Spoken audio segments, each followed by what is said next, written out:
మత్స్యకారులకు Reliance foundation వారి సమాచారం. మత్స్యకార సోదరులు వేటకు వెళ్లే ముందు మరియు వేట సమయంలోనూ చిన్న చిన్న జాగ్రత్తలు, సూచనలు పాటించడం ద్వారా వేటను సురక్షితముగా, లాభదాయకంగా సాగించవచ్చును.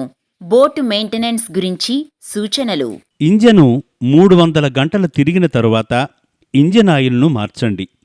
ఇంజన్ ఆయిల్ ఎప్పుడూ పలుచగా ఉండాలి. ఇంజన్ నుండి శబ్దం వచ్చినట్లయితే బేరింగ్ స్టక్ అయినట్లు గాని, నాజిల్ పాడైనట్లు గాని గుర్తించి ఇంజన్ కండిషన్లో ఉంచండి.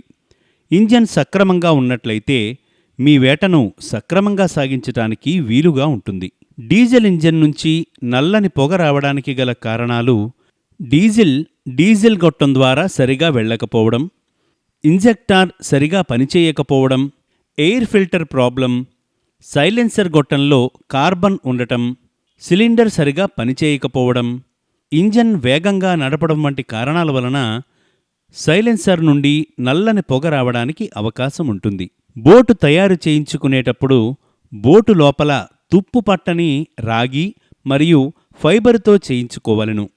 చేపలు నిల్వ చేసే గంపలు మరియు బాక్సులను శుభ్రంగా ఉంచాలి.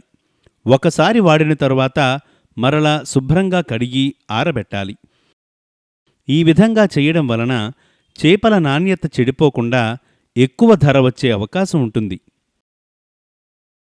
వేట పూర్తయిన వెంటనే బోటు లోపలి భాగములను, పైభాగములను శుభ్రపరచాలి. ఈ విధంగా చేయడం వలన బోటు ఎక్కువ కాలం మన్నుతుంది.